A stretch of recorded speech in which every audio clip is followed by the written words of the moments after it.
The laughter came first in French, sharp and light, like knives wrapped in silk. Eleanor heard every word of it, and she did not blink. She stood near the tall windows of Camden House, a glass of champagne untouched in her gloved hand, while three women a few steps away leaned their heads together and smiled at her over their fans. They believed she could not understand them. They believed she was simply a country girl who had married above her station and now stood in rooms far too grand for her, nodding politely at conversations she could never follow. They were wrong, and their mistake was about to become the most interesting thing that had happened at this ball in years. Lady Constance Faversham spoke first, her voice pitched just low enough to seem private, just loud enough to be heard by anyone paying close attention. She said, in flawless Parisian French, that the new Duchess of Camden looked like a milkmaid who had wandered into the wrong house and forgotten to leave. The two women beside her laughed behind their fans, glancing at Eleanor with poorly hidden amusement. Eleanor felt the words land, felt the old sting of them settle somewhere beneath her ribs, and then she did something that surprised even herself. She smiled. Not a small, polite smile.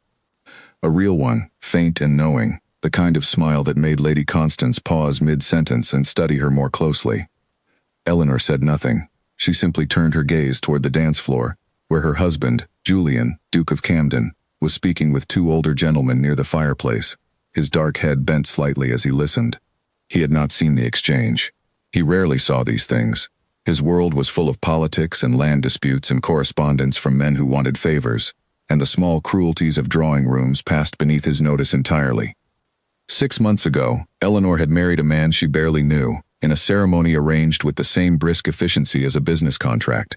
Her family's estate in Dorsetshire had been drowning in debt for 3 years, the roof leaking into the west wing, the tenant farms failing one by one, her father too proud and too tired to fix any of it. When the Duke of Camden's solicitor had come calling with an unusual proposal, a marriage that would settle her family's debts in exchange for an alliance that suited the Duke's own political ambitions, Eleanor had said yes before her father could finish explaining the terms. She had not expected kindness from the arrangement. She had not received cruelty either, only a kind of careful distance, as though Julian were still deciding what to make of her. He was polite at breakfast. He was generous with her allowance. He simply did not look at her the way a man looks at a wife he chose for love, and Eleanor told herself that was a fair trade for a roof that no longer leaked and tenants who no longer starved. What she had not expected, and what she found herself now standing in the middle of, was the particular loneliness of being a duchess whom no one believed deserved the title. The whispers had started within weeks of her arrival in London. She was too plain for a duke of his standing. Her family's blood was too thin, too provincial, too far from the old lines that mattered in rooms like this one. Someone had heard she did not know which fork to use at a formal dinner, though this was entirely untrue, since her mother had drilled her in etiquette from the age of 6 with the ferocity of a woman who knew her daughter would need every advantage she could get. Someone else had heard she wept on her wedding night from disappointment, though this too was invented from nothing but spite. Eleanor had learned to let these things slide past her like water past a stone. What she had not told anyone, not even Julian, was where her fluency in French had come from, and why the mockery tonight had struck her so differently than the mockery of every other night. When Eleanor was 9 years old, her family had employed a governess named Madame Colette Devereux, a woman who had once served in a grand household outside Paris before fleeing political troubles that she never fully explained. Madame Devereux was strict and brilliant and utterly without patience for laziness, and she had insisted that Eleanor learn French not as a decorative skill for parlor conversation, but as a second language spoken as naturally as her first. For 6 years, Eleanor had been forbidden from speaking English in the schoolroom. She had read French novels, memorized French poetry, argued philosophy in French with a governess who refused to let her retreat into her native tongue, even when she was tired or frustrated, or simply wanted to complain about the weather in the language she had been born to. By the time Madame Devereux left the household, Eleanor spoke French as fluently as any woman raised in the salons of Paris, though she had never once told society this fact, because it had simply never come up, and because some quiet instinct in her had always preferred to be underestimated. There was a strange safety in being dismissed. People revealed themselves so completely to those they believed could not understand them. Lady Constance continued speaking, warming to her subject now that Eleanor had not reacted with visible distress.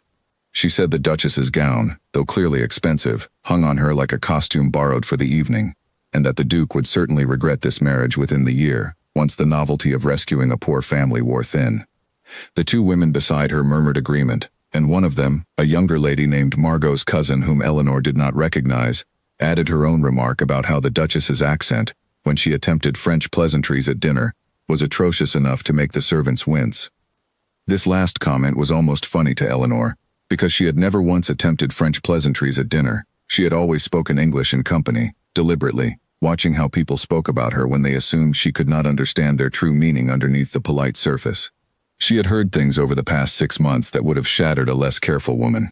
She had heard exactly who among the aristocracy despised her marriage and why. She had heard which husbands were unfaithful and which wives knew and said nothing. She had heard, most usefully of all, exactly who Lady Constance Faversham was, and why her hatred of Eleanor ran so much deeper than simple snobbery. Lady Constance had wanted Julian for herself. This was not a secret so much as an old wound that everyone in society knew about and no one spoke of directly. 2 years before Eleanor's marriage, Lady Constance had been the presumed favorite to become the next Duchess of Camden, her family's lands bordering Julian's own, their fortunes and futures assumed to be joined long before any formal announcement was made. Then Julian's father had died suddenly. The estate's debts had come due faster than anyone anticipated, and Julian had needed a marriage that solved a financial crisis, rather than a marriage that satisfied old assumptions about which families belonged together. Eleanor's dowry, modest as it was, had come with something Lady Constance's family could not offer quickly enough: liquid funds, ready within weeks, tied to no complicated negotiations over land rights that would have taken a year to settle. Julian had married for practicality, and Lady Constance had never forgiven either of them for it. Eleanor understood all of this now, standing by the window with her untouched champagne, listening to a woman mock her in a language that woman believed was a secret weapon. She understood that Lady Constance was not simply cruel by nature, though she certainly was that too, but that her cruelty was fueled by a humiliation she had never processed, a public loss she had turned into a private war. Knowing this did not make the insults sting less. But it did give Eleanor something else, something sharper and more useful than hurt feelings. It gave her patience. She would not respond tonight. Tonight she would simply smile, and let Lady Constance believe her cruelty had landed without consequence, because there was something valuable in being underestimated for just a little while longer. Eleanor had spent 6 months collecting small truths from careless conversations, and she was beginning to understand that patience, properly used, was its own kind of power. Across the room, Julian glanced up and caught her eye. For a moment something flickered across his face, some flash of attention that had not been there in the early months of their marriage, when he had looked at her the way a man looks at an obligation rather than a person. He excused himself from the gentleman by the fireplace and began walking toward her, and Eleanor felt an unfamiliar warmth rise in her chest that had nothing to do with the insults still ringing faintly in her ears. Lady Constance saw him coming too. Her smile sharpened, and she said one final thing in French, quieter than the rest, meant only for Eleanor's ears, meant to be the private cruelty tucked beneath the public performance. She said that no matter how the Duke smiled at his new wife tonight, everyone in this room knew a duchess bought with money instead of blood would never truly belong, and that Eleanor should enjoy her borrowed happiness while it lasted, because borrowed things always had to be returned. Eleanor's smile did not waver, but something inside her settled into place, cold and clear and certain. She would not respond tonight, but the night was coming, and it was coming soon, when Lady Constance Faversham would learn exactly how much of her secret language had never been secret at all. Julian reached her side and offered his arm, asking softly if she was enjoying the evening. Eleanor looked at him, then glanced once more toward Lady Constance, who was already turning away with the satisfied air of a woman who believed she had won something. "Immensely," Eleanor said, and took her husband's arm, and let herself be led toward the dance floor, already thinking of everything she now knew, and everything she had not yet decided to do with it. The music began, a slow waltz that filled the ballroom with movement and color, and for a few minutes Eleanor allowed herself to simply exist inside the dance, her hand resting on Julian's shoulder, his palm warm against her waist. He was a graceful dancer, more graceful than she had expected from a man who spent most of his days buried in ledgers and correspondence, and for the length of one song she let herself forget Lady Constance entirely. "You seem far away tonight," Julian said, his voice low enough that only she could hear it over the music. "Is something troubling you?" Eleanor considered lying, the way she had learned to do so smoothly over the past 6 months, offering some small, pleasant untruth about tiredness or the heat of the room. Instead, she found herself studying his face, the faint furrow between his brows that suggested genuine curiosity rather than obligatory politeness.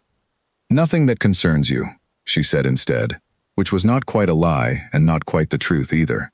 "I was only thinking." "About what?"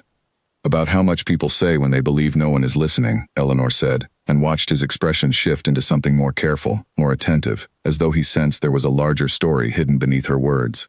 But the song ended before he could ask anything further, and the moment passed, swallowed by the crowd and the next dance beginning, and the endless demands of an evening that required a duke's attention in a dozen directions at once.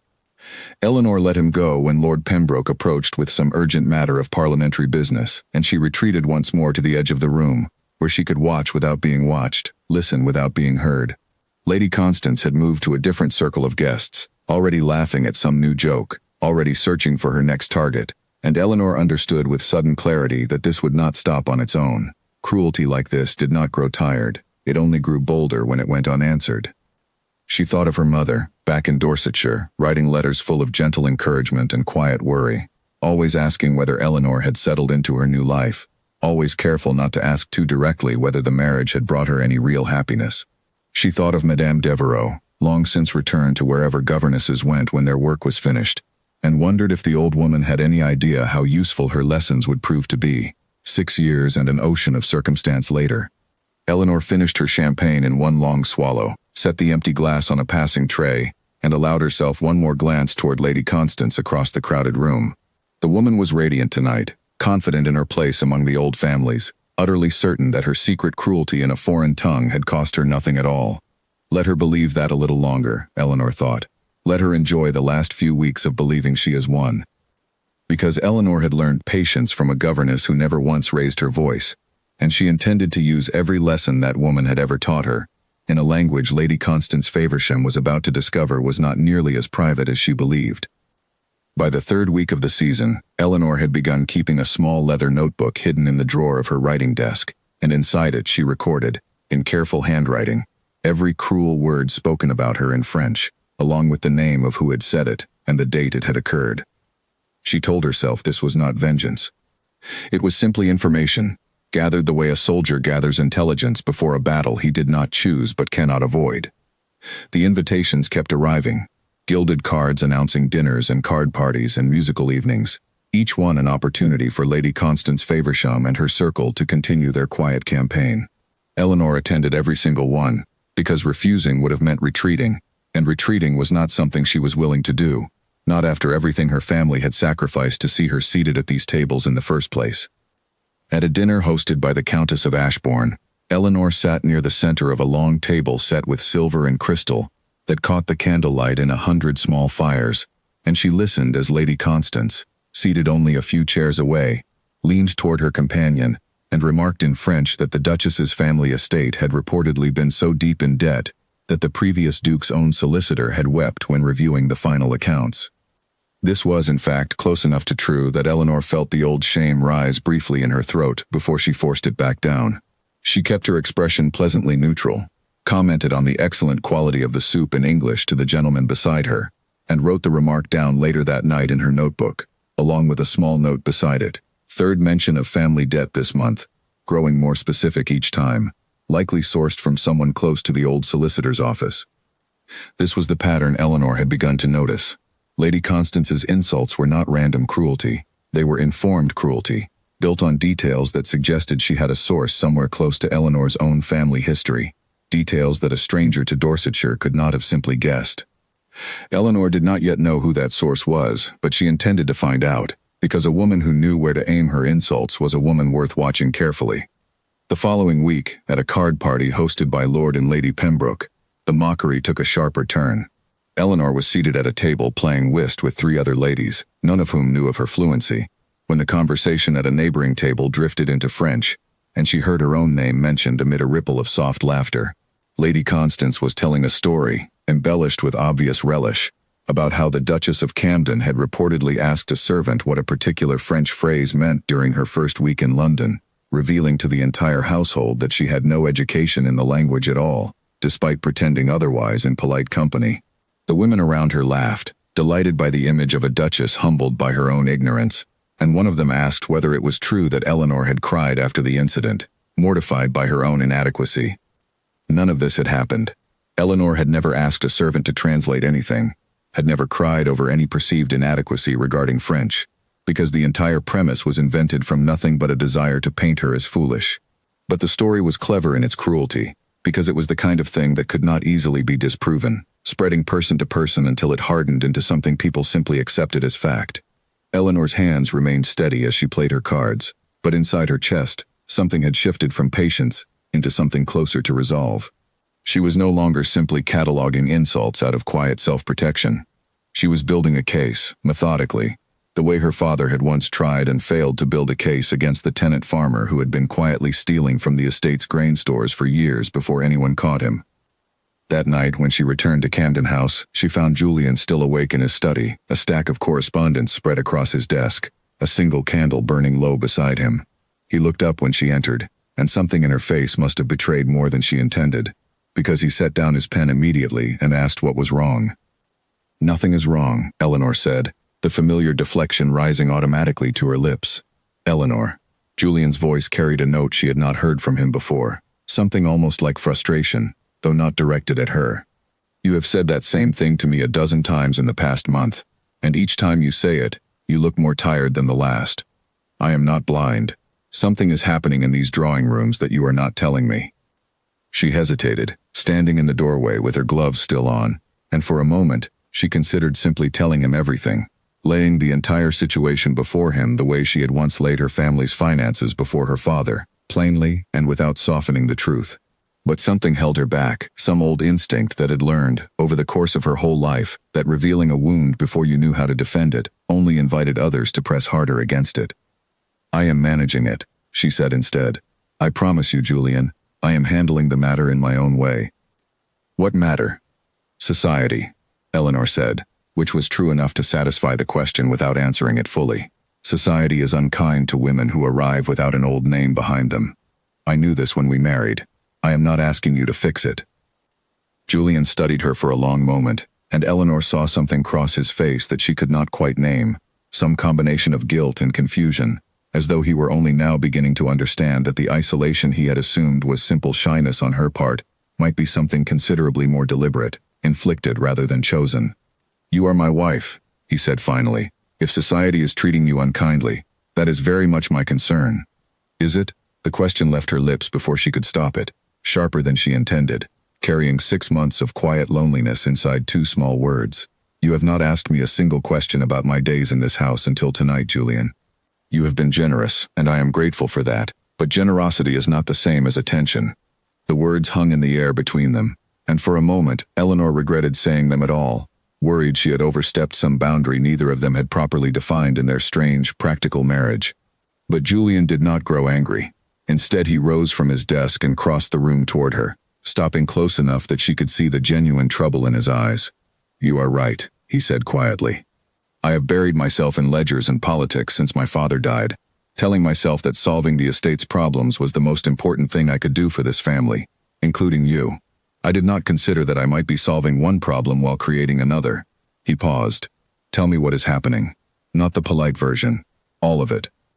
Eleanor looked at him for a long moment, weighing the risk of trust against the exhaustion of carrying this burden alone, and finally she began to speak, describing the whispered insults, the invented stories, the careful cruelty of a woman who had wanted to be Duchess herself, and never forgiven either of them for the marriage that denied her that future. She did not tell him about the notebook. She did not tell him about her fluency in French, or the plan slowly forming in the back of her mind, because that particular secret felt like something she needed to hold a little longer, something that belonged entirely to her until the moment came to use it. But she told him enough, and she watched his expression harden with something that looked remarkably like protective anger on her behalf. "Constance," Julian said, and the single name carried a weight of old history Eleanor had not fully appreciated, until she heard him say it aloud, some tangled remnant of the almost engagement that had once existed between his family and hers. "I should have realized. I am sorry, Eleanor, truly." "You do not need to apologize," Eleanor said, though something in her chest loosened slightly at hearing him say it anyway. "You need only trust that I am capable of handling this in my own time and my own way." "And if I want to help?" Eleanor considered this, considering how much of her plan she was willing to share, and settled on a careful compromise. "Then trust me," she said, "and when the moment comes, stand beside me without hesitation. That is all the help I require for now." Julian nodded slowly, though Eleanor could see the question still lingering behind his eyes, the curiosity about what exactly she intended to do, and how, and when. She did not answer those unspoken questions that night. She simply bid him good night, retreated to her own chambers, and sat for a long while at her writing desk, opening the leather notebook to its latest page, and adding one final line beneath the evening's entries. "He is finally paying attention," she wrote. "Now I must decide how much longer I am willing to wait, before I make them all pay attention too." Outside her window, London glittered with 1,000 candle-lit windows, each one hiding its own small dramas and secrets, and Eleanor sat in the quiet of her room, turning over the pieces of a plan that had been building itself, patiently, for months, waiting only for the right moment to reveal itself in full. 2 days later, at a garden luncheon hosted by a family Eleanor barely knew, she found an unexpected ally in a quiet corner of the terrace. Miss Margot Ashby was a young woman of modest fortune and sharp observation, the kind of guest who was invited everywhere because she was pleasant and said little, and who therefore heard nearly everything that mattered in a room. She approached Eleanor with 2 glasses of lemonade and a small knowing smile, and sat beside her without waiting for an invitation. "You understand French," Margot said quietly, not as a question but as a simple observation, and Eleanor felt her stomach tighten with sudden alarm. "What makes you say that?" "Because 3 weeks ago at the Ashbourne dinner, Lady Constance said something about your family's debts, and your hand tightened around your fork for exactly 1 second before you relaxed it again," Margot said, sipping her lemonade as though discussing the weather. "I notice things. It is rather my only talent in a room full of women with prettier accomplishments." Eleanor studied her companion carefully, weighing whether this was a trap or an offering, and decided, based on nothing more than instinct, that Margot's dry humor and quiet manner suggested honesty rather than malice. "If you have noticed," she said carefully, "I would ask that you keep the observation to yourself." "I have kept far heavier secrets than that one," Margot said. "I only wanted you to know that you are not entirely without allies in these rooms, even if it does not often feel that way. I have watched Lady Constance operate for 3 seasons now. She is clever, and she is patient, and she has never once been made to answer for anything she has said or done, because no one has ever caught her in a position where she could not simply deny it afterward." "How does one catch a woman like that?" Margot considered the question seriously, turning her glass slowly in her hands. "You would need her to say something undeniable, in front of witnesses who could not later claim they misheard or misunderstood, at a moment when she believed herself entirely safe. She grows careless when she believes she has already won. That is her weakness, if she has one. She cannot resist a final cruelty when she thinks no one who matters can understand her." Eleanor turned this thought over carefully, feeling something click quietly into place inside her mind, the shape of a plan sharpening from vague intention into something closer to strategy. "And if someone did understand her," she said slowly, "at the worst possible moment for her to be understood." Margot smiled, a small, sharp thing that suggested she had already guessed exactly what Eleanor was considering. "Then I imagine that would be a very interesting evening indeed," she said, "and I imagine I would very much like to be standing close enough to see it happen." They spoke for a while longer, Margot sharing small details about the wider currents of society that Eleanor had not yet learned to read on her own, which families held old grudges against which others, which gentlemen could be trusted to repeat gossip honestly, and which ones embellished everything for their own amusement. It was the first real conversation Eleanor had enjoyed since arriving in London, free of the careful performance she wore in every other social encounter, and she found herself grateful in a way that surprised her with its intensity. "Why help me?" Eleanor asked eventually, unable to shake the question. "You do not know me well. I could be exactly the fortune-hunting nobody Lady Constance claims I am." Margot laughed softly, shaking her head. "I have watched you for 6 months, Your Grace. You do not behave like a woman without substance. You behave like a woman who is choosing her moment very carefully, and I find that far more interesting than easy friendship. Besides," she added, her expression turning more serious, "Lady Constance was cruel to me once too, years ago, before you arrived in London. I have simply been waiting for someone with the courage to finally answer her properly." Eleanor left the luncheon that afternoon with something she had not possessed in months, a genuine ally, someone who understood the shape of the battle being waged against her and who was willing to stand nearby when the moment finally came. It was not the same as having Julian's full understanding, though that too was slowly growing, conversation by careful conversation, as he began asking after her days with real attention rather than polite habit. But an ally who understood the specific cruelty of drawing-room warfare, who had watched Lady Constance operate for years and knew her patterns and her weaknesses, was worth more in this particular fight than a husband distracted by ledgers and politics, however well-intentioned his growing concern might be. That evening, Eleanor added one final entry to her notebook before closing it and setting it back in its drawer. She found an ally today, she wrote. The pieces are beginning to gather themselves. Soon it will be time to choose the room and the moment and let Lady Constance's own carelessness finish what 6 months of patience began. The rumor reached Eleanor through 3 separate sources within the same week, each version slightly different, each one more damaging than the last, and by the time it reached her directly, it had grown into something that made her blood run cold with fury rather than simple hurt. The story, as it now circulated through London's finest drawing rooms, claimed that Eleanor had deliberately engineered her own compromise before the marriage, arranging to be discovered alone with Julian, under circumstances designed to force his hand, knowing that a duke's honor would require him to marry her regardless of his true feelings. It was a vicious little tale, precisely calibrated to suggest that Eleanor was not merely an unfortunate beneficiary of practical circumstance, but an active schemer who had trapped a good man through calculated deception. It was, of course, entirely false. Julian's solicitor had approached her father with the marriage proposal, not the other way around, and Eleanor had barely exchanged a dozen words with Julian before their wedding day. But falsehood had never been an obstacle to a story that people wanted to believe, and this particular story fit so neatly into existing suspicions about her unworthiness that it spread through society like fire through dry grass. Eleanor first heard a version of it from a maid who had overheard 2 footmen discussing it below stairs, then from Margot at a shopping excursion on Bond Street, her friend's face uncharacteristically grim as she relayed what she had heard whispered at 3 separate households that morning. The third time, Eleanor heard it directly, spoken to her face by a woman she barely knew, who delivered the rumor as though offering sympathetic gossip rather than repeating a cruel invention, watching Eleanor's reaction with poorly disguised curiosity. "I do hope you know I never believed a word of it," the woman said, in a tone that made abundantly clear she had, in fact, believed every word of it, and was simply testing Eleanor's reaction for her own amusement. Eleanor smiled thinly and changed the subject, but that evening, sitting across from Julian at dinner, she found she could not maintain her usual composure. She set down her fork with more force than intended, the small clatter of silver against china drawing his immediate attention.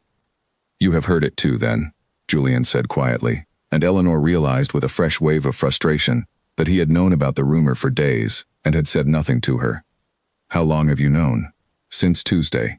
He set down his own utensils, his expression carefully controlled in a way that suggested considerable effort. "I did not want to trouble you with it until I understood how far it had spread. And now that you understand?" "Now I understand that half of London believes my wife trapped me into marriage through deliberate scheming," Julian said, a rare edge of anger entering his voice, though Eleanor could not immediately tell whether the anger was directed at her, at Lady Constance, or simply at the situation itself. "I understand that my own mother wrote to me this morning, asking whether there was any truth to it, which means the rumor has traveled even into circles I assumed were beyond its reach." "You cannot possibly believe it," Eleanor said, hearing the tremor in her own voice and hating herself slightly for it. "Of course I do not believe it." Julian's response came fast and firm, and something in Eleanor's chest eased slightly at the certainty in his tone. "I know precisely how our marriage came about, Eleanor. I was in the room when the terms were negotiated. But knowing the truth privately and watching the world believe a lie publicly are 2 very different burdens to carry, and I confess I do not know how to fight something so deliberately shapeless. There is no single person to challenge, no single statement to correct. It simply exists now, repeated so many times that its origin no longer seems to matter to the people spreading it."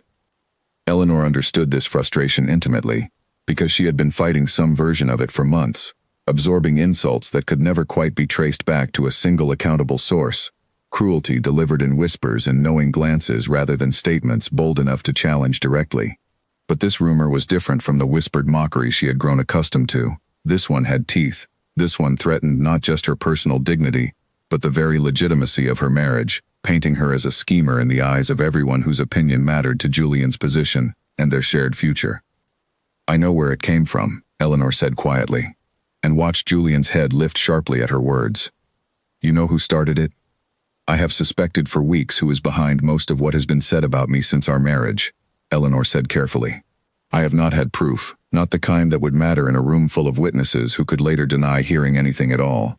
But this rumor is too specific, too carefully aimed at the exact insecurity that would hurt you and me both. It bears the same signature as everything else that has been whispered about me since I arrived in London.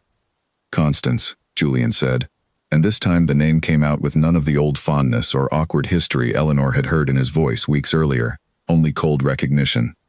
I believe so, yes. Julian was quiet for a long moment, staring at the candles burning between them on the table, and when he spoke again, his voice carried a weariness that Eleanor had not heard from him before. I should confront her directly. I should end this tonight, write to her family, demand she cease whatever campaign she has been waging against you. No. Eleanor's answer came immediately, firmly enough that Julian looked up in surprise. If you confront her directly, she will simply deny everything, express great confusion and hurt that you would believe such accusations of her, and the entire confrontation will only give her more attention and more sympathy from the very people whose opinion we are trying to protect.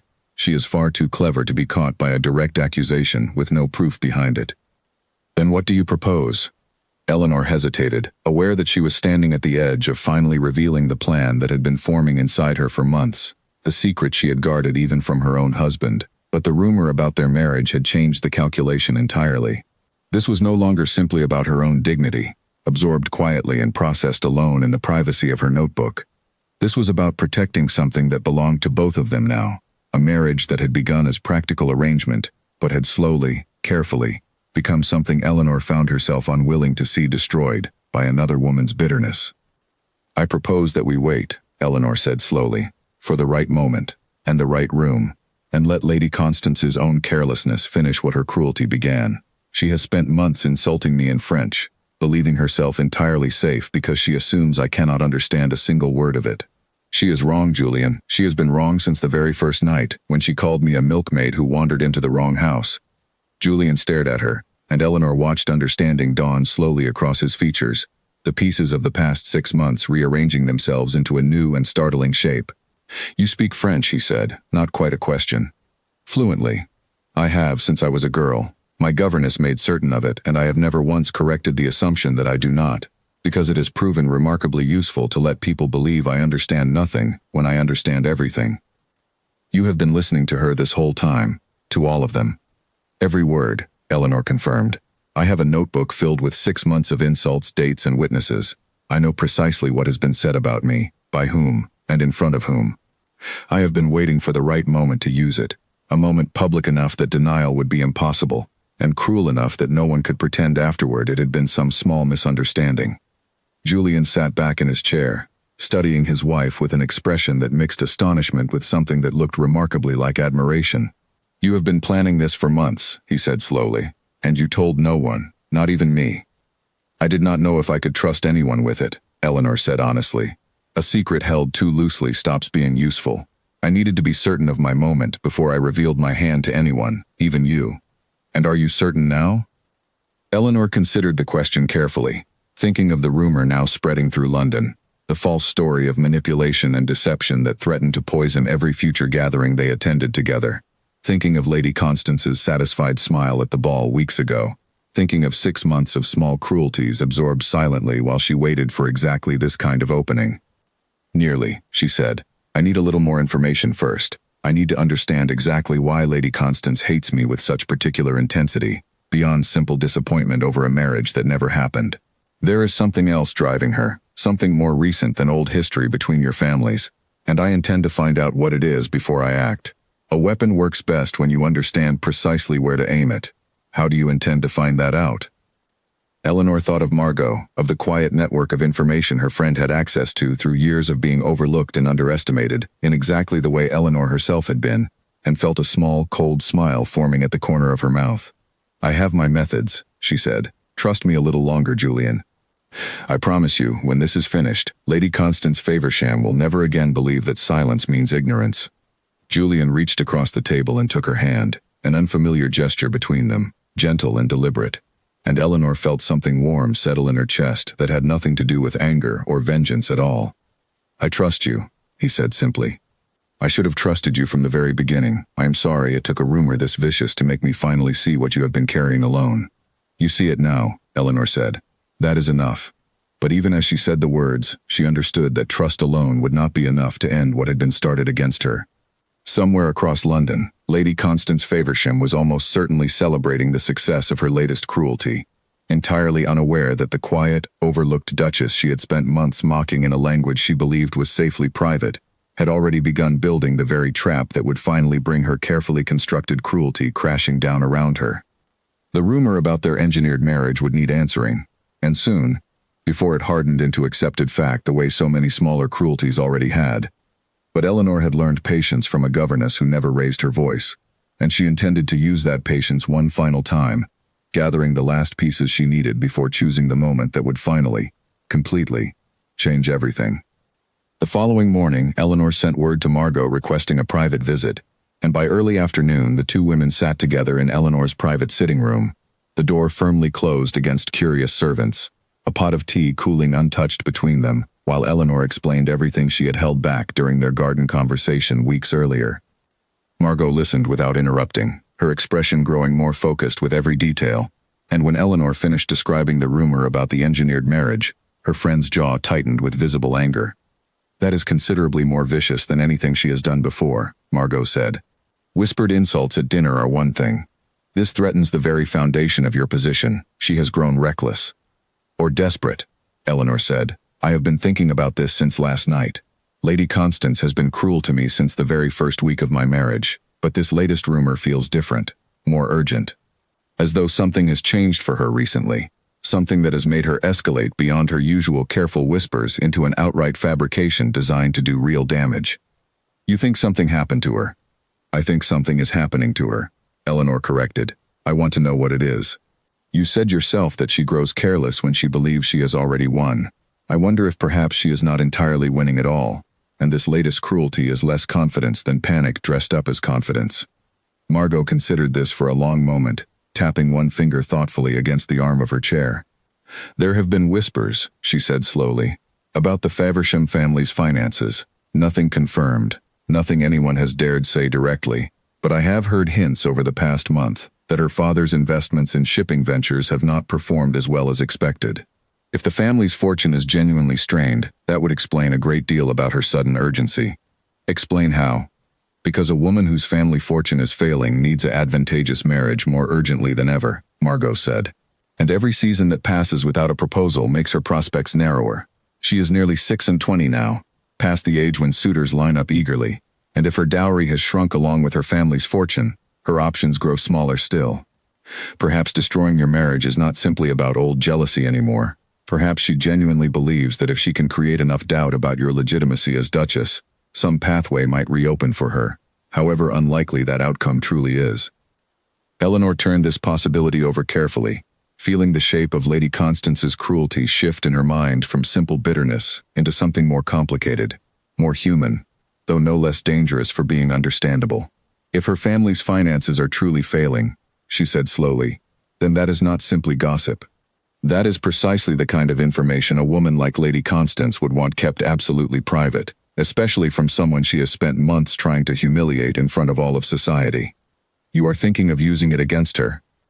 I am thinking that I do not wish to destroy an already struggling family out of simple vengeance, Eleanor said honestly, but I am also thinking that a woman who has spent 6 months trying to destroy my marriage through invented lies has forfeited some claim to gentle treatment in return. I do not yet know what I intend to do with this information. I only know that I need to be certain it is true before I decide anything at all. How do you propose to confirm it? Eleanor thought for a moment, considering the resources available to her, the quiet advantages of a position she had spent 6 months feeling unworthy of occupying. Julian has connections throughout the city's financial circles, she said slowly. Solicitors, bankers, men who would know the true state of any family's investments without needing to ask a single indiscreet question in a drawing room. I believe it is time I asked my husband for a favor. Margot smiled, a small, satisfied expression that suggested she approved entirely of this plan. It seems your Duke has finally become a useful ally in this particular war, she said. I confess I did not expect that outcome when you first told me of your marriage of convenience.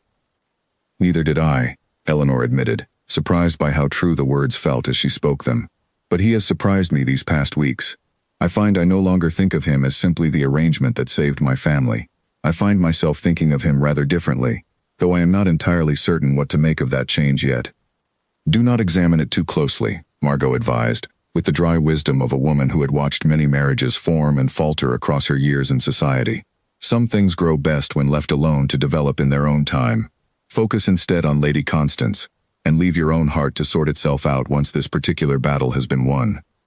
Eleanor laughed softly, grateful for her friend's practical counsel, and the two women spent the remainder of the afternoon refining their plan, deciding which social events over the coming weeks might present the right opportunity, discussing which witnesses would need to be present to make any confrontation undeniable, weighing the risks of moving too quickly against the dangers of waiting too long, while the false rumor continued spreading unchecked through London's most influential households.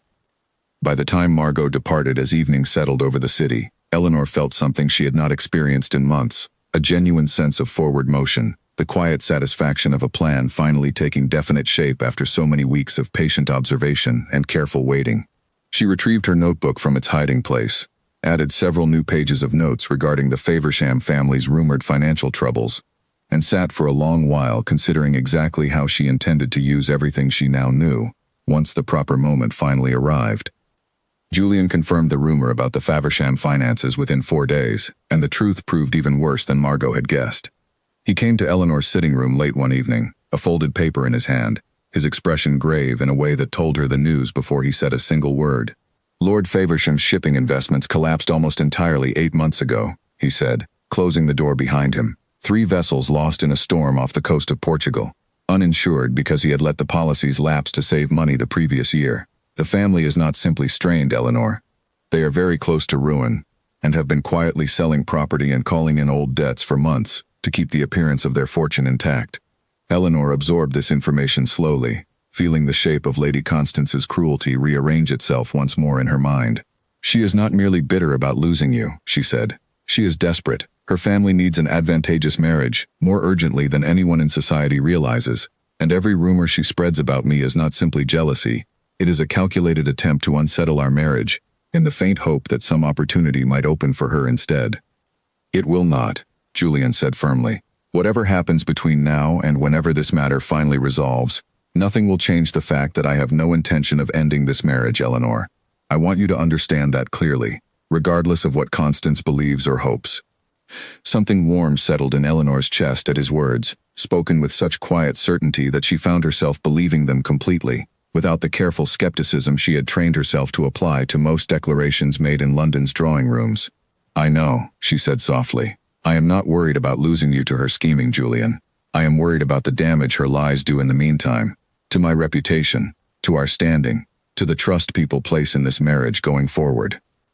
Then let us end it, Julian said. Tell me the plan, and let me help you finish this properly. Eleanor considered this for a long moment, weighing how much to share, and finally began explaining the shape of her strategy in full.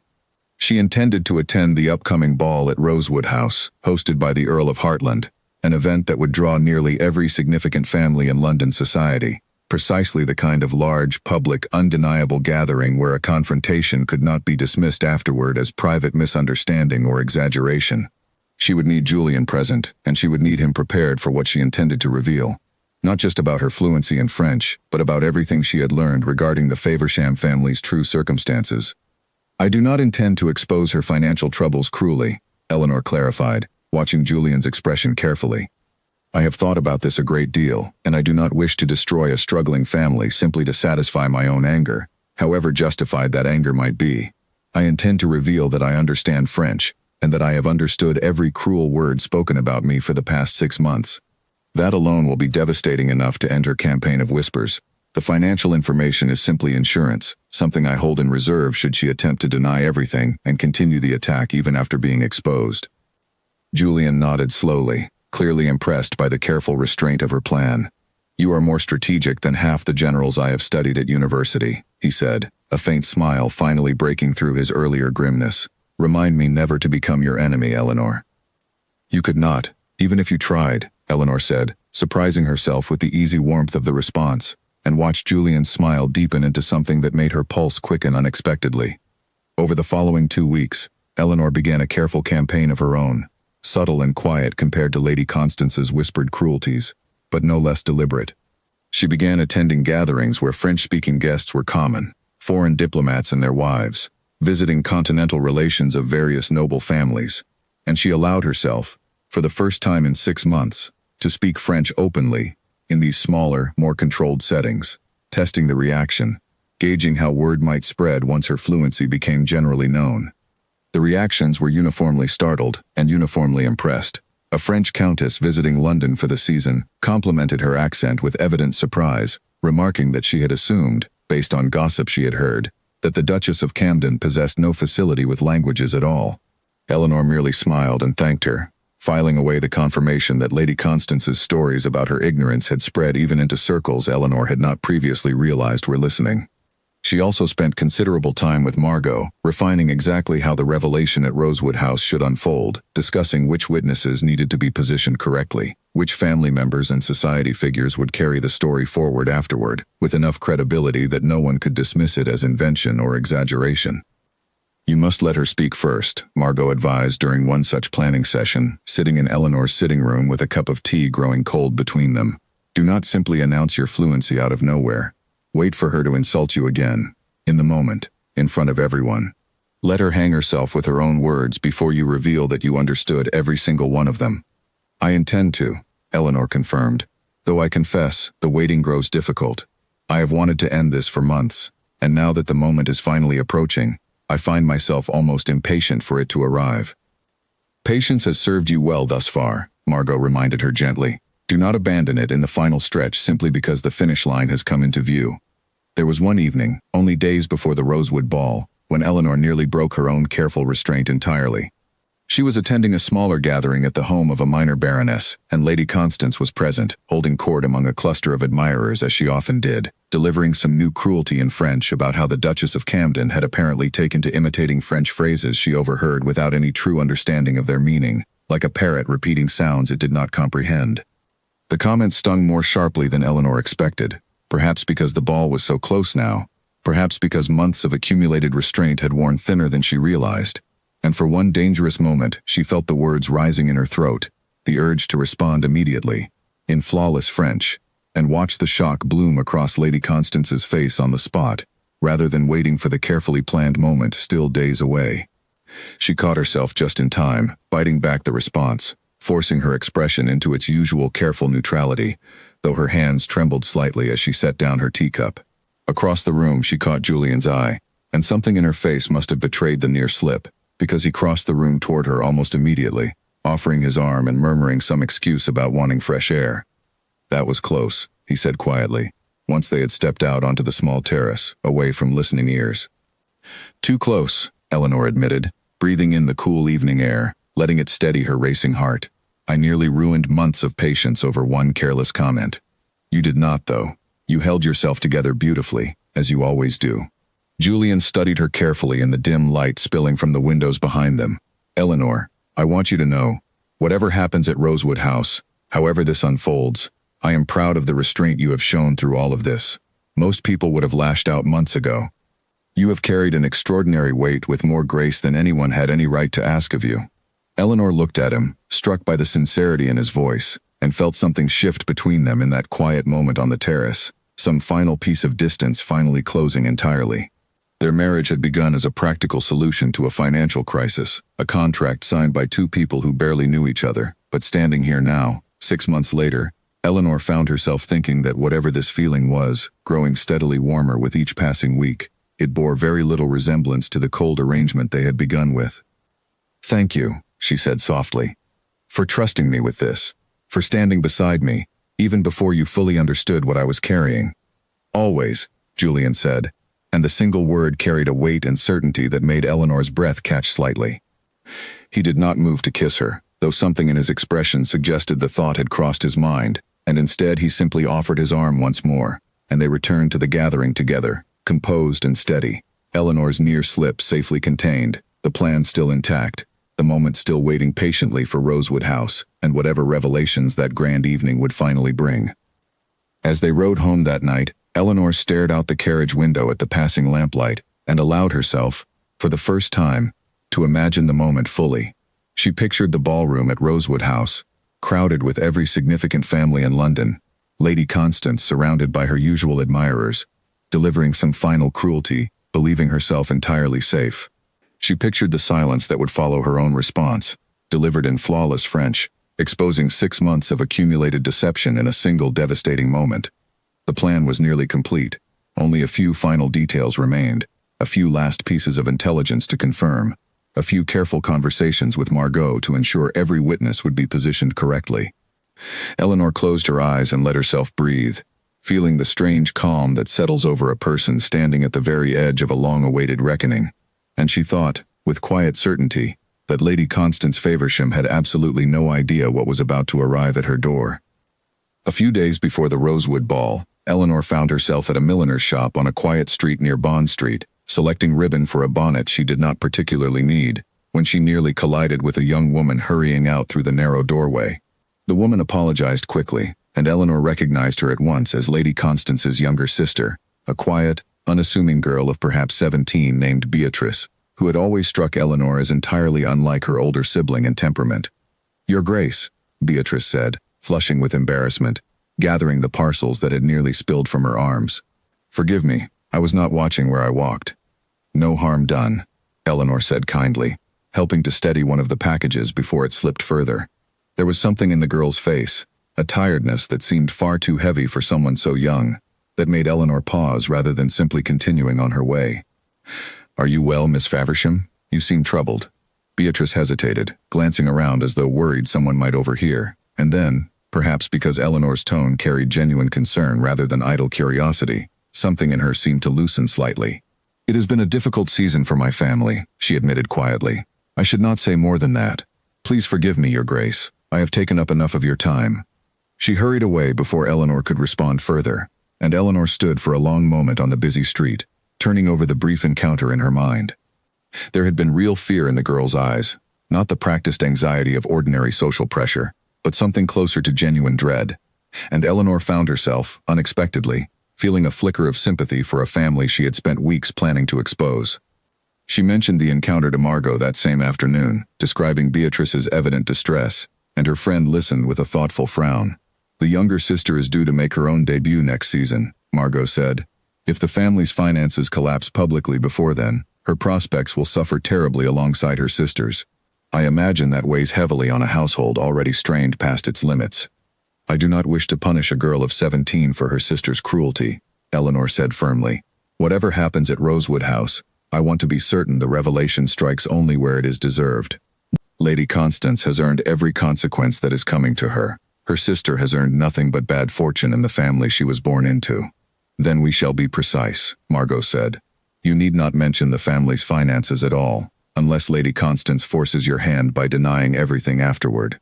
The French alone will be more than sufficient to end her campaign. Save the rest as insurance, exactly as you originally planned, and use it only if absolutely necessary." Eleanor nodded, grateful for her friend's steady counsel, and spent the remainder of the afternoon reviewing the final arrangements for Rosewood House. Margot had confirmed that Lord and Lady Hartland's ballroom would be crowded with nearly every prominent family in London, exactly the kind of setting where a public exchange could not later be dismissed or reframed by Lady Constance's usual careful denials. Several ladies who had witnessed earlier insults, women Eleanor had quietly cultivated brief friendships with over recent weeks without revealing her true purpose, would almost certainly be present as well, ensuring that whatever unfolded would have more than enough credible witnesses to make the story impossible to suppress afterward.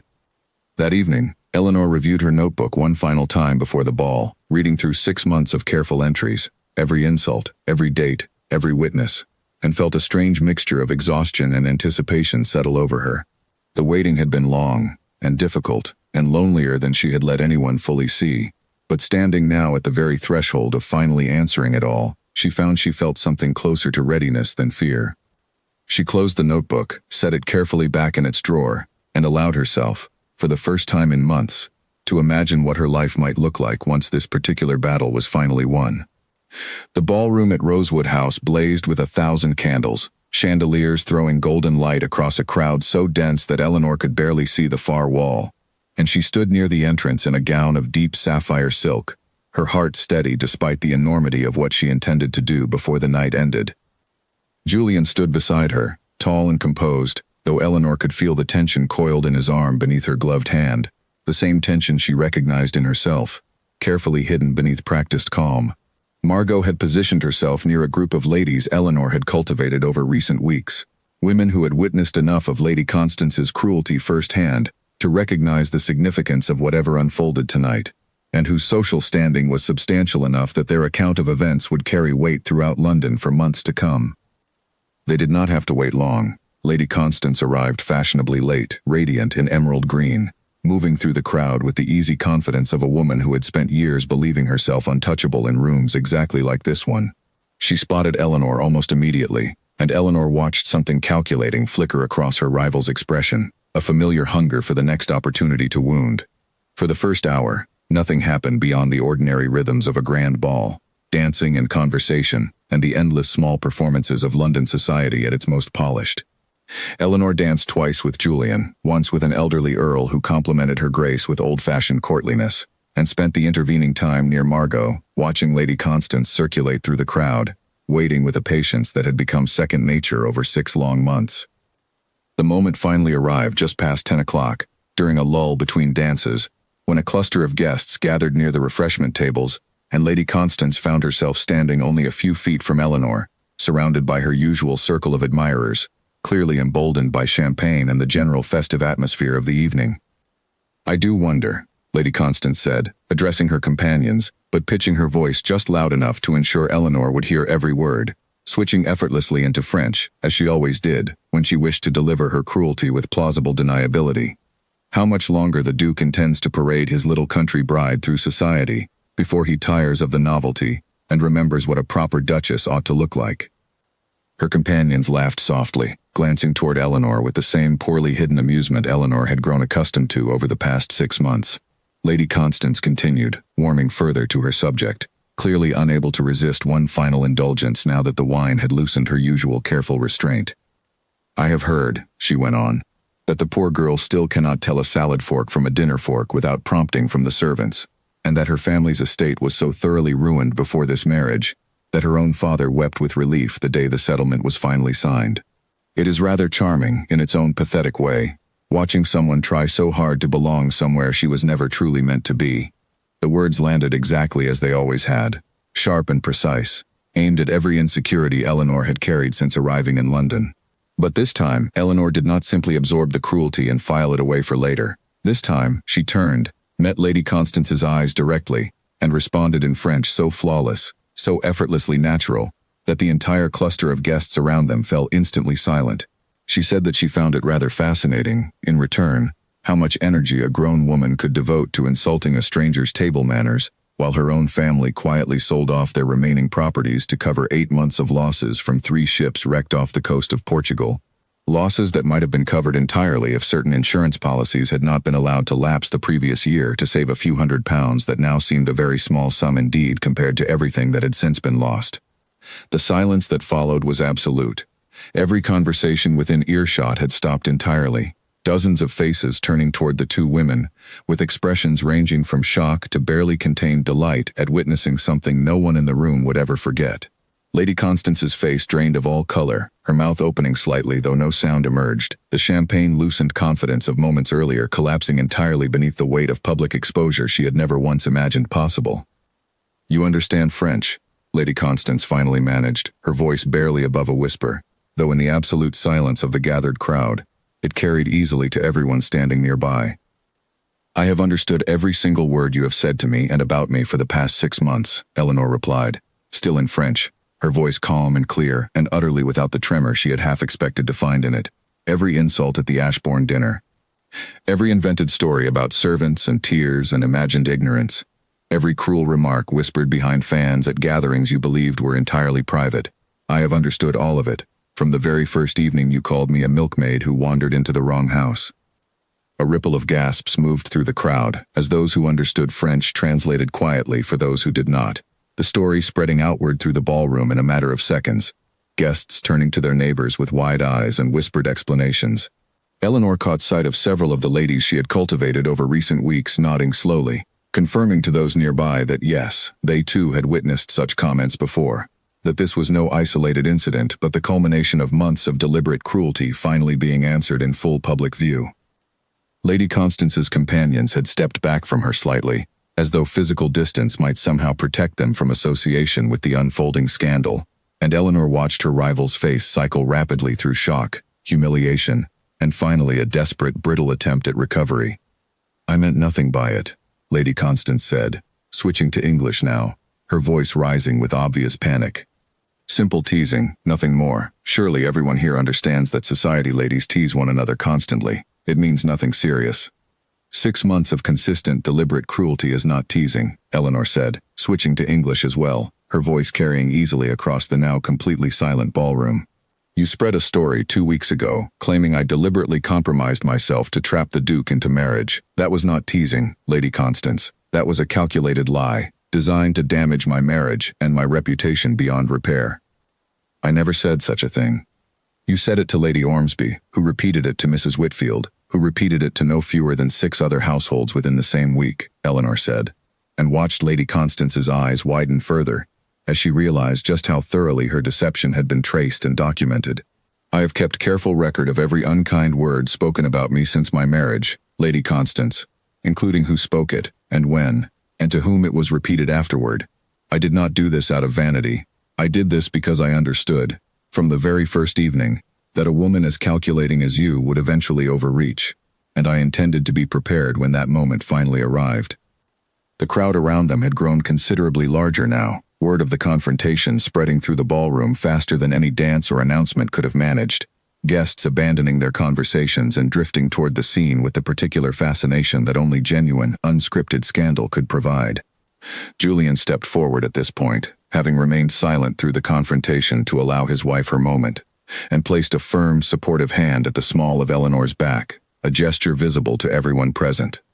"My wife has shown remarkable restraint these past months," Julian said, his voice carrying the authority of a man whose position in this room could not be questioned or dismissed. "I only regret it took me so long to understand the extent of what she has quietly endured. Lady Constance, I believe you owe my wife an apology, and I believe the entire matter of the rumor you spread regarding our marriage requires immediate and public correction, tonight, in front of everyone currently gathered in this room."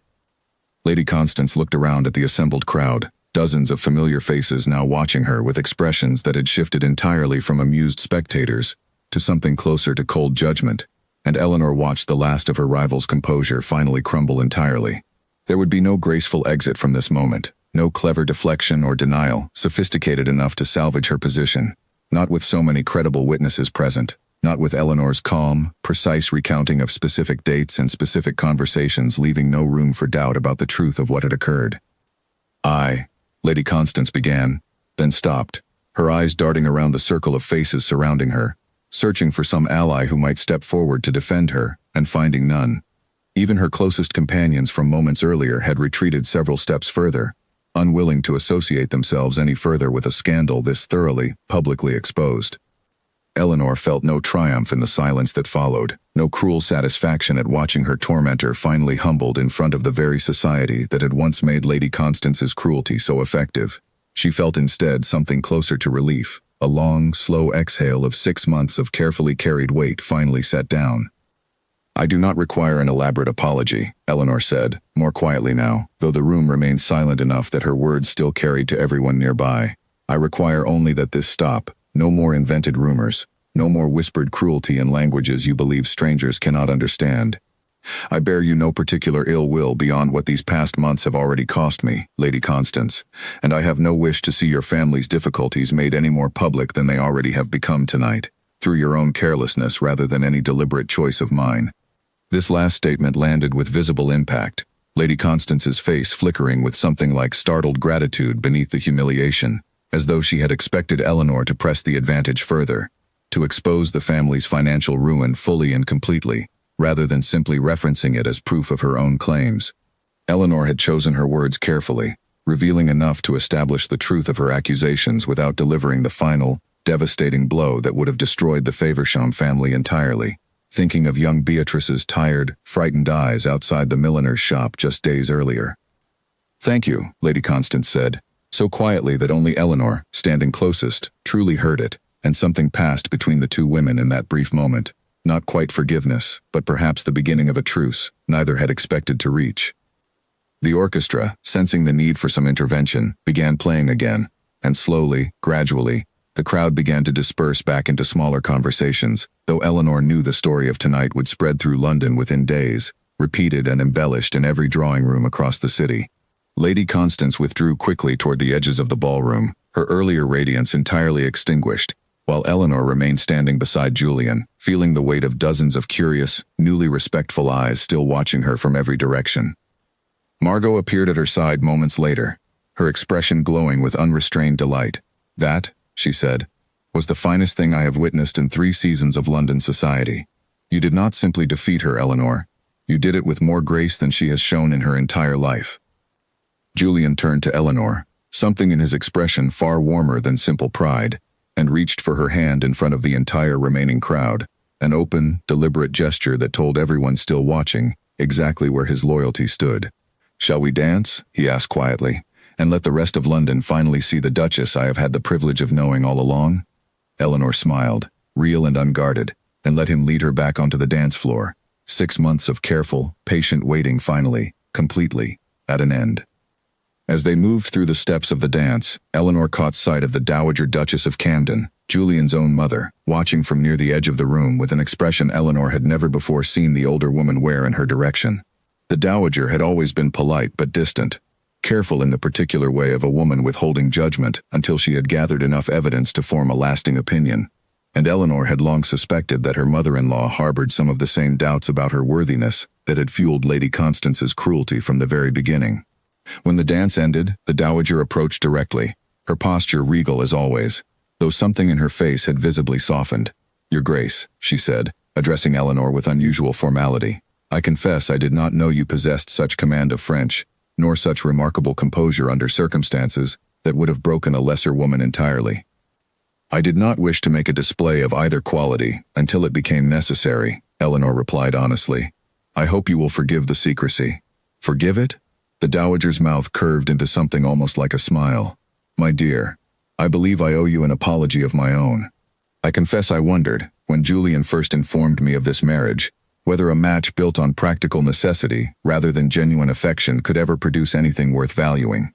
I see now that I underestimated you as thoroughly as Lady Constance did, though I hope with considerably less cruelty in the doing." "You owe me nothing," Eleanor said, though she felt something loosen in her chest at hearing the older woman's words, some final piece of belonging settling into place that she had not fully realized she was still missing. "I understand how difficult it must have been to watch your son marry so quickly, under such circumstances." "Perhaps," the Dowager allowed, "but watching you tonight, I find myself considerably more at ease about the future of this family than I have felt in quite some time. You have shown yourself to possess exactly the qualities this family has always needed, and too rarely found in the women who marry into it. Patience, intelligence, and the good sense to temper justice with mercy, even toward those who have earned considerably less mercy than you offered Lady Constance tonight." She inclined her head slightly, a gesture of genuine respect rather than mere courtesy. "Welcome to this family, Eleanor. Truly, at last." The words settled over Eleanor like warmth after a long cold season, and she found herself blinking back unexpected tears as the Dowager moved away to rejoin her own circle of friends, already, Eleanor suspected, preparing to speak favorably of her new daughter-in-law to anyone who would listen. The remainder of the evening passed in a blur of new attention, guests who had never before troubled themselves to speak with Eleanor now approaching with evident curiosity and admiration, wanting to hear some version of the confrontation directly from the woman at its center. Eleanor answered their questions with careful grace, neither dwelling on Lady Constance's humiliation, nor pretending the past 6 months had been anything other than genuinely difficult, and found, with some surprise, that honesty served her considerably better than the careful performance she had maintained for so long.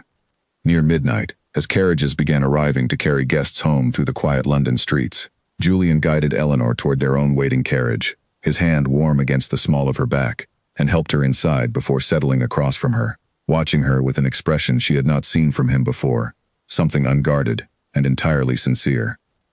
"You were magnificent tonight," he said quietly, as the carriage began to move. "I do not think I have ever admired anyone as much as I admired you in that moment, standing in front of the entire ballroom, answering 6 months of cruelty with nothing but truth and restraint. "I could not have done it without you standing beside me," Eleanor said honestly. "Or without Margot's counsel. Or your mother's unexpected kindness just now. I think I forgot, somewhere in the middle of all this careful planning, how much easier a burden becomes when it is finally shared."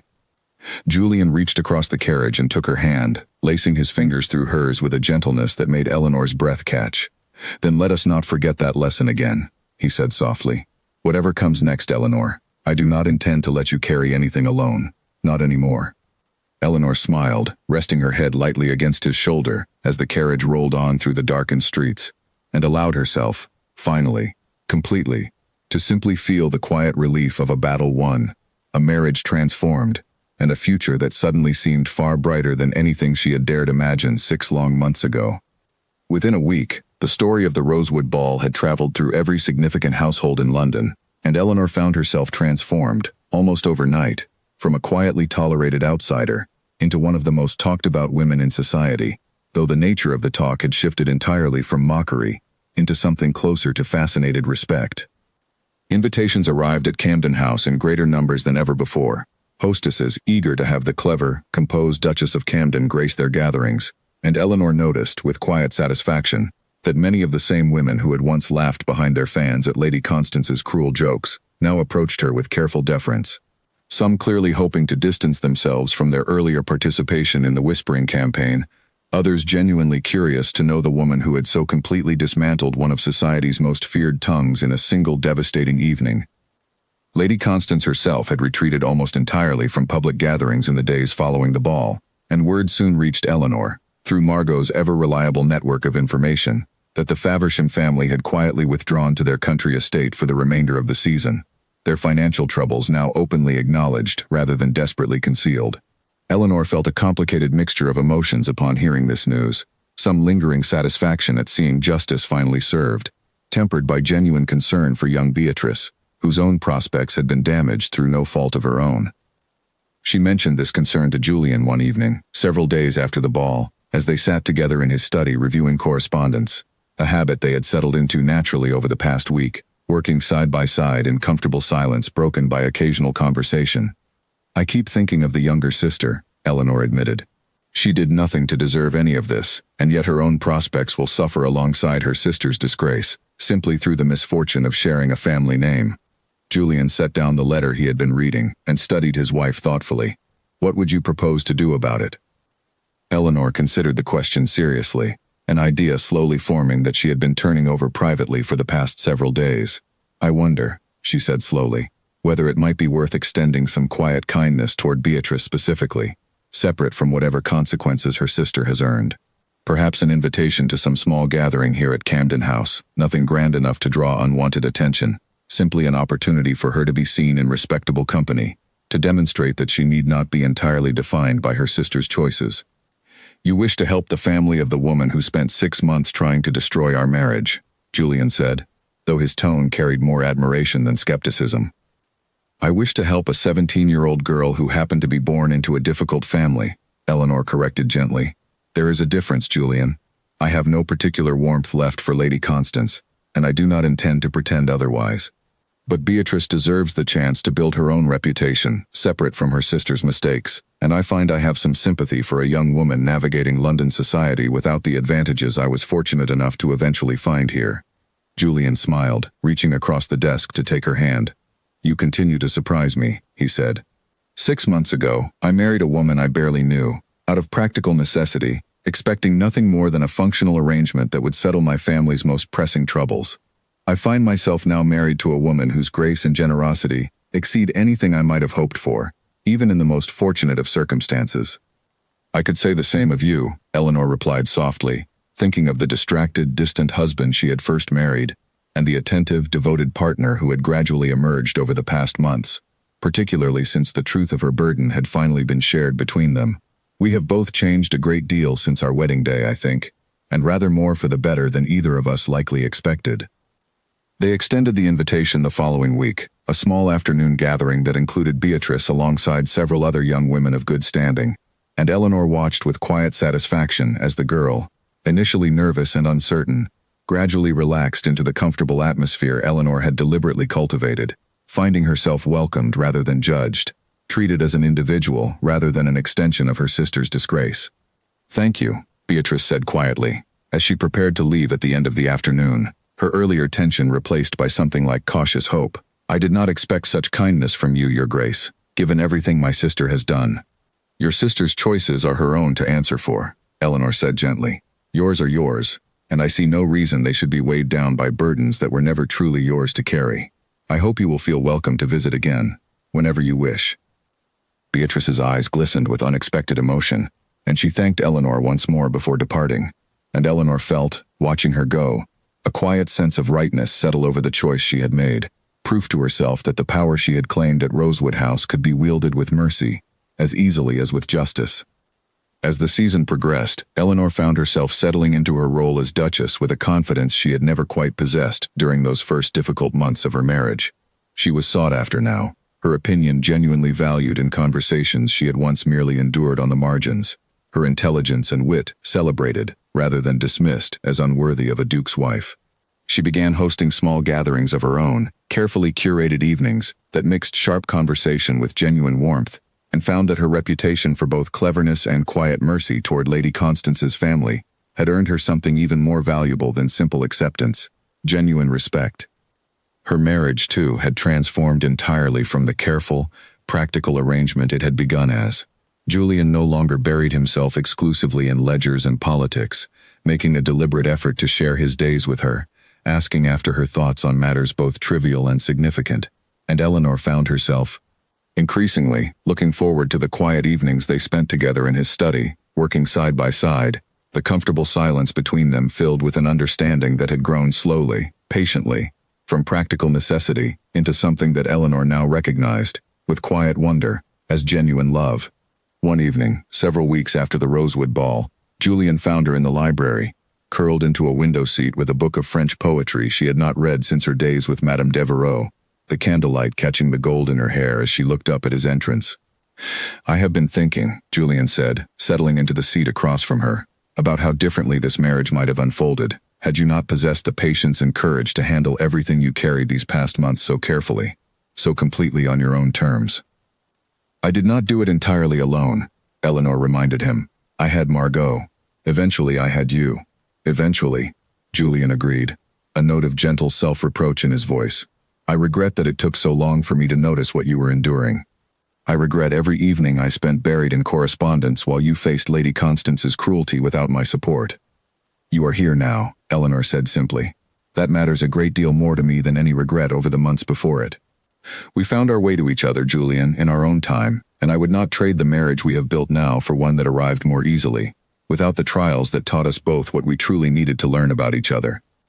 Julian reached for her hand, and Eleanor set aside her book of poetry, letting him draw her closer, the quiet library around them warm with candlelight, and the comfortable silence of two people who had, against all the practical calculations of their original arrangement, genuinely fallen in love with each other. "I love you," Julian said softly, the words simple and unadorned, carrying a weight far beyond their brevity. "I do not think I fully realized how completely, until I watched you stand in that ballroom, facing down 6 months of cruelty with nothing but grace and truth. I have never admired anyone as much as I admire you, Eleanor, and I do not intend to spend another day taking that admiration for granted." "I love you too," Eleanor replied, and felt the words settle into place with the same quiet certainty that had carried her through every difficult month since her marriage began, the culmination of a slow, patient transformation from practical arrangement into genuine partnership. "I did not expect to find this, Julian, when I agreed to marry a stranger to save my family's estate. I am endlessly grateful that I did." He kissed her then, gentle and unhurried, and Eleanor felt every trace of the loneliness and quiet suffering of those first difficult months finally, completely dissolve, replaced by something warmer and more certain than she had ever dared to hope for when she first arrived in London, as an overlooked, underestimated Duchess that no one believed deserved her title. She had proven them wrong, not through cruelty answered with greater cruelty, but through patience, intelligence, and the quiet courage to wait for exactly the right moment to reveal her own strength. And in doing so, she had found not only vindication in the eyes of society, but something far more valuable still, a genuine partnership with a man who now saw her, fully and completely, exactly as she truly was. The Duchess of Camden was no longer whispered about with mockery in drawing rooms across London. She was spoken of now with admiration, her name synonymous with grace under pressure, with quiet strength finally revealed at precisely the moment it mattered most. Near the end of the season, Eleanor hosted her own grand ball at Camden House, the first significant event she had organized entirely under her own direction since her marriage began, and she found herself, on the evening of the event, standing at the top of the great staircase beside Julian, watching London's finest families arrive in a steady stream of carriages. Candlelight glittering across silk gowns and polished jewels, as the ballroom below filled with guests eager to see the transformed Duchess in her own domain. Margot arrived early, as promised, resplendent in deep burgundy, and pulled Eleanor aside for a private moment before the evening's festivities fully began. "Do you realize," Margot said, surveying the growing crowd with evident satisfaction, "that 6 months ago, half these families would not have troubled themselves to learn your given name correctly, and tonight they are arriving specifically to be seen at your ball?" "I try not to dwell on it too closely," Eleanor admitted, though she could not entirely suppress her own quiet pride at the transformation. "I worry sometimes that this new admiration is as shallow as the old mockery, simply following whatever direction society's current fascination happens to point." "Perhaps some of it is," Margot allowed. "Society is rarely deep in its affections, Eleanor. You know this as well as I do. But some of it is genuine, earned through exactly the qualities you demonstrated at Rosewood House, and through everything you have done since. You extended mercy to a family that showed you none. You built genuine friendships rather than simply collecting admirers. That kind of respect tends to last considerably longer than the fickle enthusiasm of a single dramatic evening." Eleanor considered this, watching the crowd below continue to grow, familiar faces mixing with others she had come to know only in recent weeks, and felt a warmth of gratitude toward the woman beside her that went far beyond simple friendship. "I could not have survived those first months without you," she said quietly. "I hope you know that. You saw me when no one else troubled themselves to look closely enough."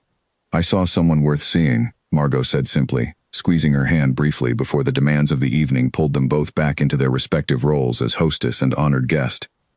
As the evening progressed, Eleanor moved through her own ballroom with an ease that would have seemed impossible to her 6 months earlier, greeting guests with genuine warmth, exchanging clever conversation without the constant undercurrent of anxiety that had once accompanied every social interaction.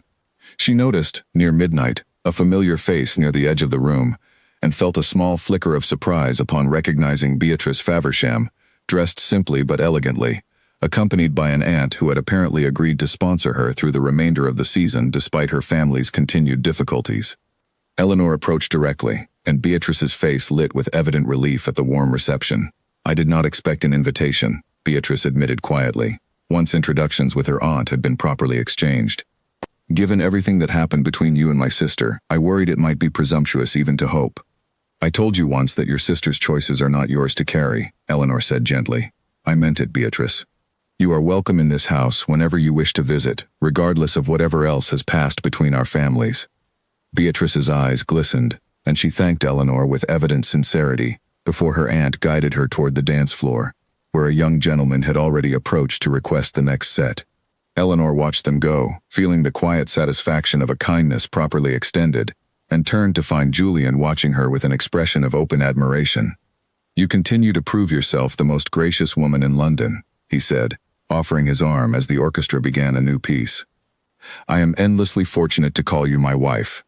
"And I endlessly fortunate to call you my husband," Eleanor replied, taking his arm and allowing him to lead her onto the dance floor, though I confess it took us both rather longer than it should have to recognize our own good fortune. "Better late than never," Julian said, smiling as they began to move together through the familiar steps of the waltz, particularly when what waited at the end of that late recognition has proven so entirely worth the wait. They danced together as the candles burned low, and the night stretched toward its natural close, and Eleanor, looking around at the glittering ballroom full of guests who had once dismissed her so completely, felt no lingering bitterness toward the months of cruelty that had preceded this moment. She felt instead a quiet, settled gratitude, understanding now that every difficult evening, every whispered insult absorbed in patient silence, every careful entry recorded in her hidden notebook, had ultimately led her here, to a marriage built on genuine partnership rather than mere practicality, and to a place in society earned through her own quiet strength rather than simply granted by an accident of birth. The Duchess of Camden had arrived in London as an outsider, dismissed and underestimated by nearly everyone she encountered. She left that season as something far more formidable, a woman who had learned, through patience and careful strategy, that the sharpest weapon against cruelty was rarely cruelty in return, but rather the quiet, devastating power of simply being underestimated by people who never once imagined the depth of what they were dismissing. And as autumn settled over London, bringing with it the close of another season, Eleanor found herself looking toward the future, with a confidence and contentment she had never imagined possible, on the day she first arrived in this grand, unfamiliar city, a stranger among strangers, carrying secrets that would, in time, become the very foundation of her triumph. 3 years had passed since the night Eleanor stood in the ballroom at Rosewood House and answered 6 months of whispered cruelty with a single, devastating truth, and the Duchess of Camden now moved through London society with the settled confidence of a woman who had long ago stopped needing to prove her worth to anyone at all. The story of that night had become something of a legend among the ton, retold and embellished countless times over the intervening seasons, though Eleanor herself rarely spoke of it directly anymore, preferring instead to let the tale exist as distant history, rather than a wound still requiring attention.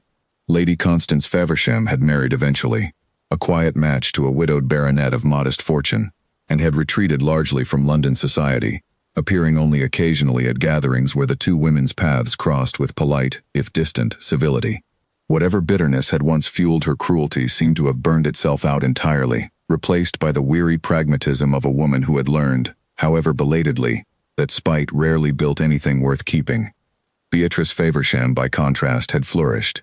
Under Eleanor's quiet patronage and genuine friendship, the younger sister had made a respectable match of her own during her second season, marrying a kind, sensible gentleman who valued her intelligence and gentle humor far more than any dowry her struggling family could have offered. She visited Camden House often, and Eleanor had come to think of her almost as a younger sister of her own, a relationship built entirely separate from the old rivalry that had once threatened to define both their families. Eleanor's marriage to Julian, meanwhile, had deepened into something she found herself grateful for anew each passing year. The practical arrangement of their beginning having long since transformed into a partnership built on genuine affection, mutual respect, and the particular ease that comes from two people who have weathered real difficulty together, and emerged closer for having done so. They had 2 children now, a daughter of 2 years old with her father's dark eyes and her mother's quiet, observant nature, and a son barely 6 months old whose loud, cheerful temperament already promised to keep the household considerably livelier in the years ahead. On a bright afternoon in early spring, Eleanor sat in her private sitting room, the same room where she had once hidden her secret notebook of accumulated cruelties, now filled with sunlight and the soft sounds of her daughter playing with a set of wooden blocks near the window. A letter had arrived that morning from a young woman named Charlotte Winslow, the daughter of a modest gentry family recently arrived in London for her first season, requesting, with evident nervousness, whether the Duchess of Camden might spare a few moments to offer guidance to a young woman entirely unfamiliar with the particular challenges of London society. Eleanor had read the letter twice, recognizing something of her own younger self in its careful, anxious phrasing, and had immediately sent back an invitation to visit that very week. Charlotte arrived precisely on time, a slight, dark-haired young woman with intelligent eyes and an evident nervousness that reminded Eleanor sharply of her own first uncertain weeks in London, years earlier. They sat together in the sitting room, tea growing cold between them, as Charlotte explained her situation with growing candor. An arranged introduction to a wealthy family had brought her to London for the season, but she found herself entirely lost among the intricate rules and quiet cruelties of high society, uncertain how to navigate a world that seemed designed specifically to expose and exploit every unfamiliarity. "I do not know how anyone survives it," Charlotte admitted, twisting her gloved hands together anxiously. "The other women seem to speak in a language I cannot fully understand, full of implications and double meanings I am always several steps behind. I fear I embarrass myself at every gathering, and I do not know how to stop it." Eleanor listened with quiet sympathy, remembering vividly her own early months of careful, anxious performance, the constant fear of revealing some fatal gap in her education or breeding that would confirm every whispered doubt about her worthiness. "I promise you," she said gently, "that feeling passes, though I understand it does not feel that way now. May I offer you some advice, born from rather difficult experience of my own?" Charlotte nodded eagerly, and Eleanor found herself, for the first time in years, telling the story of her own early struggles in London, not the dramatic confrontation at Rosewood House that had become society legend, but the quieter, harder months that preceded it, the isolation and careful cataloging of cruelty, the long patience required before any resolution finally arrived. The instinct to shrink yourself smaller, to apologize constantly for perceived inadequacies, to let cruelty pass unanswered simply because you fear drawing further attention, Eleanor said. I understand that instinct intimately, but I have learned, through considerable difficulty, that quiet strength serves you far better than visible anxiety. Observe carefully, say less than you might wish to. Let people underestimate you if they are inclined to do so, and use that underestimation to learn everything you can about the people around you, their weaknesses as well as their kindnesses. And above all, find allies you can trust completely, because no one survives this particular battlefield entirely alone. Did you have such allies? Charlotte asked. I did, Eleanor said, thinking fondly of Margot, who now visited Camden House nearly weekly, their friendship having only deepened in the years since that first garden luncheon conversation. A friend who saw value in me before society at large did, and a husband who eventually learned to truly see me, though it took him longer than I would have liked. Both proved essential, in their own ways, to weathering everything that followed. They spoke for nearly 2 hours, Eleanor offering practical guidance about which families held genuine influence versus mere pretension, which social rules mattered, and which existed simply to exclude the unfamiliar. And gradually she watched some of the anxious tension ease from Charlotte's shoulders, replaced by something closer to cautious confidence. Thank you, Your Grace, Charlotte said as she prepared to leave. I confess I did not expect such generosity. I had heard stories of your own difficult beginning in London, but I did not imagine you would trouble yourself to help a stranger navigate the very same difficulties. I remember too clearly what it felt like to face this world alone, Eleanor said simply. I have no interest in letting another young woman suffer that particular loneliness without at least the offer of assistance. You are welcome to visit again, whenever you find yourself in need of guidance or simply a friendly ear. After Charlotte departed, Eleanor returned to her sitting room, where her daughter had grown tired of her wooden blocks, and toddled over to climb into her lap, small fingers curling trustingly into the fine silk of Eleanor's afternoon gown. Julian found them there a short while later, having finished his own business for the day, and settled beside them with the easy contentment of a man entirely at peace with the life he had built. You have made another convert, I hear, he said, having passed Charlotte in the hallway on her way out. Margot tells me you have quite a reputation now for taking overlooked young women under your protection. I remember what it felt like to be overlooked, Eleanor said, watching their daughter's small hand reach up to touch her cheek. I see no reason not to use whatever influence I have gained since then, to make that particular experience a little easier for others who find themselves in similar circumstances. It is one of the qualities I admire most in you, Julian said, reaching over to smooth their daughter's dark hair, so like his own. You could have simply enjoyed your triumph and moved forward without a backward glance. Instead, you have spent years quietly ensuring other young women do not have to endure what you endured, and extending mercy even to a family that showed you none. I learned patience from a governess who believed cruelty answered with equal cruelty accomplishes nothing lasting, Eleanor said softly. I would rather build something worth keeping than simply win a battle and walk away unchanged by the experience. Outside, the afternoon light was beginning to soften toward evening, and Eleanor sat quietly with her family, feeling the particular contentment of a life built carefully, deliberately, from difficult beginnings into something genuinely worth treasuring. The whispered cruelties of her first London season felt distant now, a story she could tell without the old sting of remembered pain, transformed instead into something closer to wisdom she could offer freely to others, walking the same uncertain path she had once walked entirely alone.